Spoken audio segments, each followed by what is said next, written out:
గమనించండి, ఈరోజు మనము ఈ నాలుక ద్వారా ఇతరుల్ని ఆశీర్వాదించేలాగా ఉండాలి, కానీ చేదైన అనుభవానికి నడిపించే విశ్వాసిగా మనం ఉండకూడదు. ప్రియమైన సంఘం, చాలా జాగ్రత్తగా మనం కాపాడుకోవాలి ఈ నాలుకను. ఖచ్చితంగా ప్రతి మనిషికి రెండు నాలుకలుగా కనపడదు. ఒక నాలుక కనపడదు, మన నాలుకలు కూడా అలాగే పనిచేస్తున్నాయి. ఈరోజు అర్థమవుతుందా? ఒకరిని బాధ పెట్టడానికి, ఒకరిని తోసివేయడానికి నాలుక, నీ మాటల చేత ఒకరిని కించపరచడానికి మనం మాట్లాడుతున్నాం. నువ్వు చూసే కోణం కరెక్ట్ అనుకుంటున్నావు, కానీ నాలుక రెండు విధాలుగా పనిచేయకూడదు. ఈరోజు మనం అందరం రెండు విధాలుగా పనిచేస్తున్నాం. దేవుడు మనకి నాలుక ఎందుకు ఇచ్చాడంటే మనల్ని దానిని కంట్రోల్ చేసుకొని కేవలం దేనికి వాడాలో దానికే వాడాలా.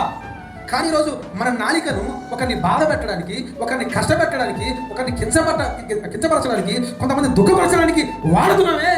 మరి ఇది ఏ నాలుక? దేవుని స్తుతించవలసిన నాలిక, ఆశీర్వాదం ఇచ్చవలసిన నాలిక. శాపానికి ముందుగా తయారవుతున్నాయి నాలికలు. ప్రియమైన సంగమా,